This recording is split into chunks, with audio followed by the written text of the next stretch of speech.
আসসালামু আলাইকুম রহমতুল্লাহি ওয়া বারাকাতুহু। প্রিয় ভাই ও বোনেরা, আশা করি সবাই ভালো আছেন। আজকের এই ভিডিওটি এমন একটি বিষয় নিয়ে আলোচনা করব যা হয়তো আপনার জীবনকে বদলে দিতে পারে। চলুন আমরা চলে যাই আজ দোয়ার কবুল হওয়ার কিছু গোপন সময়। সেই সময়গুলোতে আল্লাহ তাআলা বান্দাদের দোয়া ফিরিয়ে দেন না। আপনি যদি মনে করেন আমি অনেক দোয়া করি কিন্তু কবুল হয় না, তাহলে এই ভিডিওটি শেষ পর্যন্ত অবশ্যই দেখুন। একবার আপনি ভেবে দেখুন, রাতে নিঃশব্দতায় চারপাশে সবাই ঘুমিয়ে আছে, আপনি একা আল্লাহর সামনে দাঁড়িয়ে আছেন। ঠিক সেই মুহূর্তে আল্লাহ ঘোষণা করছেন, কে আছো, চাও আমি আমি তোমাকে দেব। কে ক্ষমা চাইছো, আমি ক্ষমা করে দেব। ভাবুন তো, এমন সুযোগ কি আপনার প্রতিদিন কাজে লাগে? চলুন জেনে নেই সেই মূল্যবান সময়গুলো। রাসূল সাল্লাল্লাহু আলাইহি ওয়াসাল্লাম বলেছেন, আল্লাহ তাআলা প্রতি রাতের শেষ তৃতীয় অংশে প্রথম আকাশে নেমে আসেন। সুবহানাল্লাহ।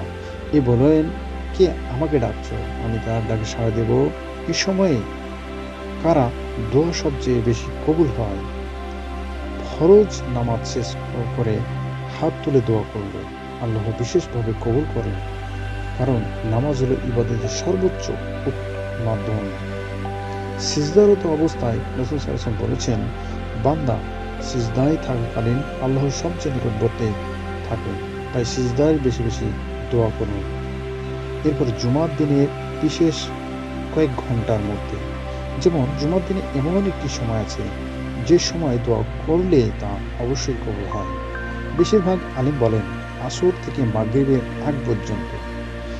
এরপর বৃষ্টি পড়ার সময়, বৃষ্টি আল্লাহর রহমতের নিদর্শন, এই সময় দোয়া ফিরিয়ে দেওয়া হয় না। এরপর আজান ও ইকামতের মাঝখানে, এই সময় দোয়া কখনো প্রত্যাখ্যান করা হয় না। এরপর ভাঙা হৃদয়ে কান্নার সাথে দোয়া, যখন মন ভেঙে যায়, চোখ দিয়ে পানি পড়ে, সেই দোয়া আল্লাহ দ্রুত কবুল করেন। সুবহানাল্লাহ। বাস্তব ঘটনা একটি যদি বলতে যাই, এক বৃদ্ধ ব্যক্তি প্রতিদিন তাহাজ্জুদের সময় আল্লাহর কাছে দোয়া করতেন। বছরের পর বছর তিনি ধৈর্য ধরেছিলেন। একদিন আল্লাহ তার এমনভাবে দোয়া কবুল করলেন যা তিনি কল্পনাও করেননি। কেন অনেক দোয়া কবুল হয় না আপনি কি জানেন? হারাম উপার্জন, গুনাহে লিপ্ত থাকা অবস্থায়, অধৈর্য হওয়া, আল্লাহর উপর পূর্ণ ভরসা না রাখা। এরপর দোয়া কবুলের কিছু শর্তও রয়েছে। হালাল খাবার, তওবা করা, ধৈর্য রাখা, আল্লাহর প্রশংসা দিয়ে দোয়া শুরু করা, নবী রাসূল সাল্লাল্লাহু আলাইহি ওয়াসাল্লাম এর উপর দুরূদ পাঠ করা। সম্মানিত দ্বীনী ভাই বোনেরা, দোয়া হলো মুমিনের সবচেয়ে বড় অস্ত্র। আজ থেকে এই গোপন সময়গুলো কাজে লাগিয়ে গুনাহ মাফ করে নিতে হবে। আপনার যদি ভিডিওটি ভালো লেগে থাকে তাহলে অবশ্যই একটি লাইক দিবেন, আর এমন আরও ইসলামিক ভিডিও পেতে আমাদের চ্যানেলটিকে অবশ্যই সাবস্ক্রাইব করে রাখবেন। পাশে বেল বাটন চাপ দিয়ে রাখবেন, কেননা পরবর্তী ভিডিও আপলোড দেওয়ার সাথে সাথে যাতে আপনি পেয়ে যান। ভিডিওটি শেয়ার করবেন যাতে আরও মানুষ উপকৃত হয়।